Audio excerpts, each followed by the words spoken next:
Imagine the story of humanity. It is a long and winding story. This story is written in a special language.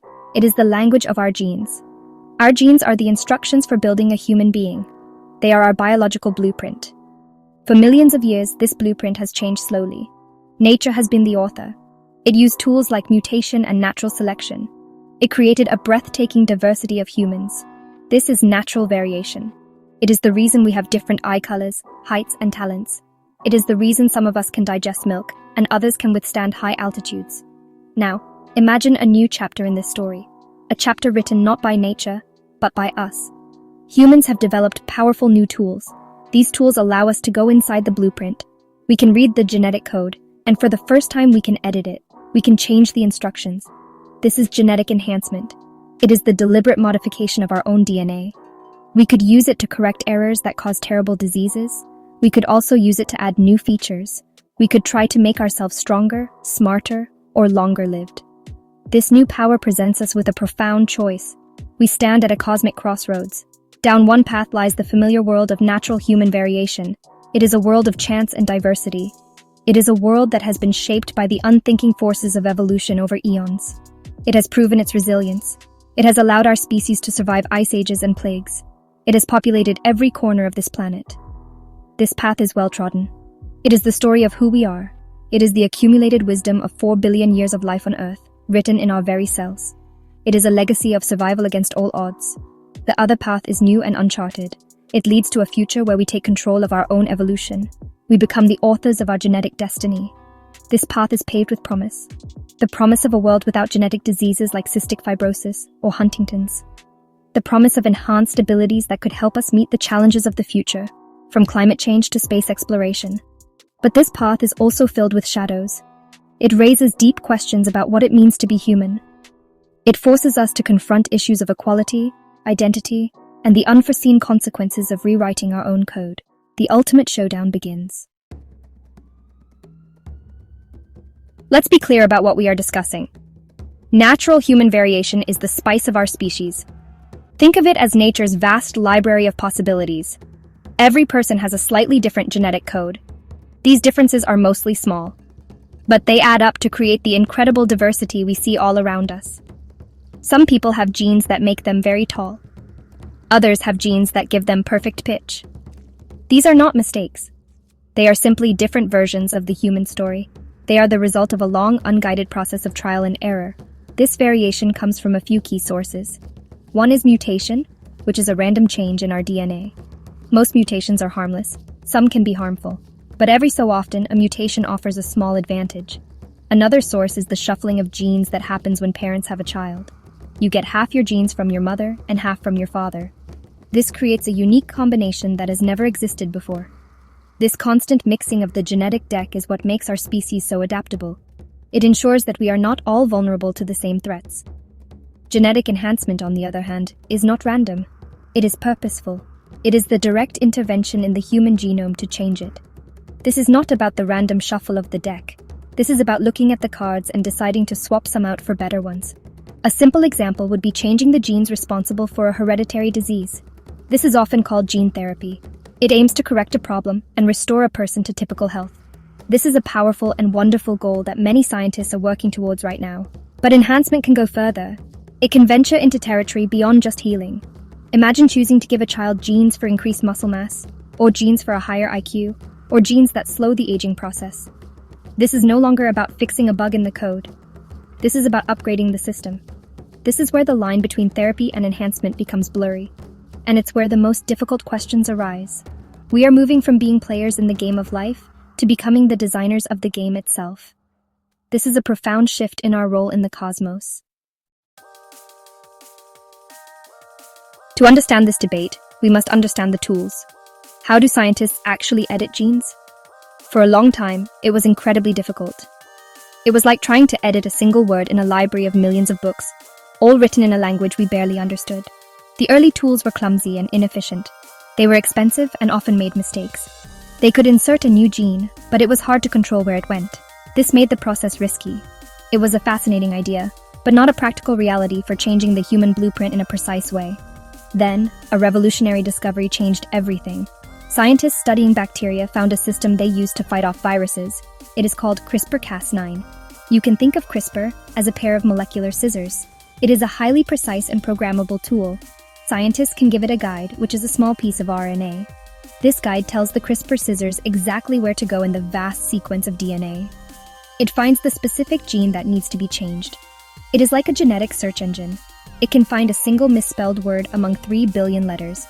Once the CRISPR system finds its target, the Cas9 part gets to work. Cas9 is the enzyme that does the cutting. It snips the DNA at the precise location identified by the guide. This creates a break in the DNA strand. The cell's natural repair machinery then kicks in to fix the break. And this is where the magic happens. Scientists can trick this repair system. They can provide a new piece of DNA, a corrected version of the gene. The cell then uses this new template to repair the break. In doing so, it rewrites its own genetic code. This process is remarkably efficient. It is cheaper, faster, and more accurate than any method that came before it. It has supercharged the field of genetics. Scientists in labs around the world are now using CRISPR to study diseases, develop new crops, and explore the fundamental rules of life. The power of this tool is what makes the conversation about genetic enhancement so urgent. We now possess a technology that can make these ideas a reality. We hold the architect's toolkit for the human species. The question is no longer if we can, but if we should. The potential benefits of genetic enhancement are immense. They are truly world-changing. Let's start with the most obvious and compelling: use curing genetic diseases. There are thousands of diseases caused by a single faulty gene. Think of sickle cell anemia, a painful and life-shortening blood disorder, or Huntington's disease, a neurodegenerative disorder that slowly robs a person of their mind and body. For families affected by these conditions, the promise of gene editing is a beacon of hope. It offers the chance to correct the genetic error at its source. Imagine a future where no child is born with these burdens. We could use gene therapy to fix the genes in a person's body cells. This would treat the disease in that individual. Or we could go a step further. We could make these changes in embryos. This is called germline editing. This would not only prevent the disease in the child, but also in all of their descendants. The faulty gene would be removed from the human gene pool forever. This would be one of the greatest achievements in the history of medicine.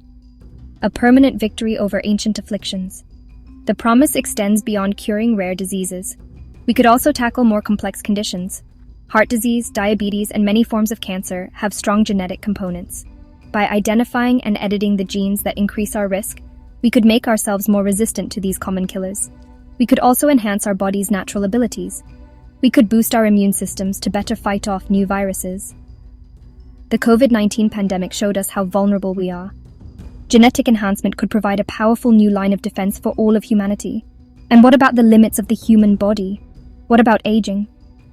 Aging is, in many ways, a process of accumulated genetic damage. What if we could use gene editing to repair this damage, to strengthen our cells and slow the aging process? This could extend the healthy human lifespan by decades. It could give us more time with our loved ones, more time to learn, to create, to explore the universe. This is the grand promise of genetic enhancement. It is the promise of a healthier, longer, and more capable human existence. A future free from the tyranny of our own biology. But before we rush to redesign ourselves, we really have to appreciate nature's design. Natural human variation is not a flaw. In fact, it's our species' greatest strength. It's like, honestly, our insurance policy against the unknown. A diverse gene pool is a resilient gene pool. Imagine, for a moment, a forest where every tree is genetically identical. If a new disease comes along that can kill that specific type of tree, well, the entire forest will be wiped out. But a forest with many different kinds of trees is much stronger. Some trees might die, but others will have the genetic tools to survive. The forest as a whole will endure. Humanity is that diverse forest. Our genetic variation has allowed us to survive and thrive in a changing world. When our ancestors moved out of Africa, they encountered new environments. They faced different climates, diets, and diseases. Natural selection favored different traits in different places. For example, people whose ancestors lived in northern latitudes evolved lighter skin. This allowed their bodies to produce more vitamin D in a region with less sunlight. This was a crucial adaptation for survival. It was a solution provided by the Library of Natural Variation. Another powerful example is sickle cell trait. This is a genetic variation common in people of African, Mediterranean, and South Asian descent. If you inherit 2 copies of the sickle cell gene, you get sickle cell anemia, which is a serious disease. But if you inherit just 1 copy, you have sickle cell trait. This trait provides significant protection against malaria, a deadly disease common in those parts of the world. This is a beautiful example of a genetic trade-off. What might be harmful in one context is actually life-saving in another. Natural variation is full of such clever compromises. This diversity isn't just about physical traits. It also applies to our minds and talents. A society needs a wide range of cognitive skills. It needs artists and engineers, dreamers and pragmatists, leaders and caregivers. Much of this diversity has a genetic basis. If we were to decide on an ideal set of cognitive traits and enhance everyone to have them, we might lose something precious. We might create a monoculture of the mind. And honestly, this could make us less creative, less adaptable, and less able to solve complex problems. Nature's masterpiece is its diversity. We should be cautious before trying to improve it. The path of genetic enhancement is not just a scientific challenge, it's honestly an ethical minefield. The most immediate concern is safety. The human genome is incredibly complex, and genes interact with each other in ways we do not fully understand. Making a change to one gene could have unintended consequences elsewhere. It could create new health problems that we simply cannot predict. Editing the human germline is particularly risky. An error made in an embryo would be passed down through all future generations. It would be a permanent and potentially catastrophic mistake. So, we must proceed with extreme caution. Then there is the question of fairness. Genetic enhancement technologies will almost certainly be expensive, at least at first. Who will have access to them? It is likely that only the wealthy will be able to afford them. This could create a new and frankly terrifying form of inequality, a world divided into the genetically enhanced and the naturals. The rich would not only have more money and opportunity, but they would also have superior biology. They could be stronger, smarter, and healthier. This could create a biological caste system. It could deepen social divisions and threaten the very idea of a common humanity. This leads to profound questions about what we value. If we can enhance our children, what traits will we choose? Will we value strength and intelligence above all else? What happens to our appreciation for kindness, empathy, or artistic creativity? Will parents feel pressured to enhance their children just to keep up? A new kind of genetic arms race could emerge, where families compete to give their offspring the best possible genetic start. This could change the nature of parenthood. It could turn children into products to be designed and perfected, rather than individuals to be loved and nurtured for who they are. And what does this mean for people with disabilities? Much of the drive for gene editing comes from a desire to eliminate genetic conditions that cause disabilities. While this is a noble goal, it also sends a complicated message. It could imply that the lives of people currently living with those disabilities are less valuable. It could reduce social support for them, based on the idea that their conditions should have been edited away. We must ensure that in our quest to fix genes, we do not devalue the lives of the people who have them. The ethical landscape is fraught with peril. History provides us with powerful lessons about the value of diversity. It shows us that nature's unguided process has a remarkable track record of success. Consider the story of the Irish potato famine in the 1840s. Ireland had become heavily dependent on a single variety of potato, the lumper. It grew well in Irish soil and provided a cheap source of food. But this lack of genetic diversity was a ticking time bomb. All the potatoes were genetically uniform. They were essentially clones of each other. This created a massive vulnerability. When a new disease called potato blight arrived from the Americas, it was devastating. The lumper potato had no natural resistance to it. The blight swept through the fields, destroying the entire crop. Because the entire country relied on this one type of potato, the result was a catastrophic famine. Over 1 million people died of starvation and disease. Millions more were forced to emigrate. If Ireland had grown many different varieties of potatoes, the outcome would have been very different. Some varieties would have succumbed to the blight, but others would have survived. The disaster was a direct result of a genetic monoculture. We can see the same principle at work in our own species' history.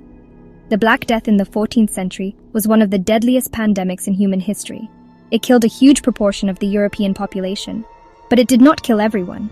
Why did some people survive while others perished? Recent scientific studies have provided an answer. Researchers analyzed DNA from the remains of plague victims and survivors. They found that survivors were much more likely to have a specific set of genetic variants. These variants were related to the immune system. These genes, known as ERAP2, help the body fight off the plague bacteria more effectively. People with these protective genes were more likely to live and have children. As a result, these genes became more common in the population after the plague. This is a stark example of natural selection in action. The genetic diversity that existed in the population before the plague was the key to survival. No one could have predicted which genes would be valuable. Nature's broad portfolio of options ensured that humanity could weather the storm. This is a lesson we should not forget. The debate over genetic enhancement is not some far-off science fiction scenario. It's happening right now. The technology is here, and scientists and society are already grappling with its implications. In 2018, the world was shocked by news from China. A scientist named He Jiankui announced that he had created the world's first gene-edited babies. He had used CRISPR to edit the embryos of twin girls. His stated goal was to make them resistant to HIV, the virus that causes AIDS. He did this by disabling a gene called CCR5. This news was met with widespread condemnation from the international scientific community. The experiment was seen as reckless, unethical, and premature. There were serious concerns about the safety of the procedure. The long-term health effects on the twin girls are unknown. There were also questions about whether the editing was even necessary.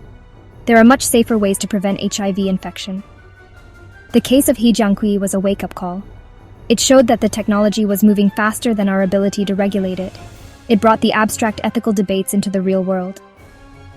On the other hand, we are also seeing the incredible therapeutic promise of these tools. Scientists are now running clinical trials for CRISPR-based treatments for several diseases. One of the most promising is for sickle cell anemia and beta thalassemia. These are debilitating blood disorders. In these trials, doctors take blood stem cells from a patient. They use CRISPR to edit the cells in a lab, correcting the genetic defect. Then, they infuse the corrected cells back into the patient. The results so far have been remarkable. In a story that made headlines, a woman named Victoria Gray, who suffered from severe sickle cell disease, received this treatment. Her life had been filled with excruciating pain and frequent hospital visits. After the treatment, her symptoms have virtually disappeared. She has been able to live a normal, pain-free life. This is a life-changing success. It demonstrates the immense power of gene editing for good. These stories from the front lines show the two faces of this technology. It holds the potential for both incredible healing and profound controversy. We are living through the dilemma in real time. We find ourselves at a pivotal moment in the history of life on Earth. For billions of years, evolution has been a slow, undirected dance between random change and the pressures of the environment. Now, for the first time, a species has developed the ability to consciously direct its own evolution. That species is us. The development of gene editing tools like CRISPR has given us a power once reserved for the gods of mythology. We can now rewrite the very text of life. This presents us with the ultimate choice. Should we embrace this power? Should we use it to eliminate disease, to extend our lives, and to enhance our abilities? The arguments are compelling. Who would not want a world without cancer or Alzheimer's disease? Who would not want to give our children the best possible chance at a healthy and successful life? The potential to alleviate suffering on a massive scale is a powerful moral imperative. It could be seen as the next logical step in the human quest to overcome our biological limitations, a journey that began with the first use of medicine and vaccines. Or should we step back? Should we embrace the wisdom of natural variation? The arguments for caution are equally profound. Are we wise enough to wield this power? Do we understand the genome well enough to avoid catastrophic mistakes? Can we ensure that these technologies are used equitably, so they do not create a genetic divide that tears society apart? And what might we lose? In our quest for perfection, we might sacrifice the diversity that has been our greatest strength. We might trade the rich, unpredictable tapestry of humanity for a bland, uniform design. There are no easy answers to these questions. This is a conversation that must involve everyone. It cannot be left to scientists alone. It requires the wisdom of philosophers, ethicists, artists, and citizens from all walks of life. We must weigh the promise against the peril. We must decide what kind of future we want to create for our descendants. Will we choose the path of the editor, taking control of our own blueprint? Or will we continue on the path of the explorer, celebrating and preserving the natural diversity that makes us who we are? The universe is watching. The choice is ours.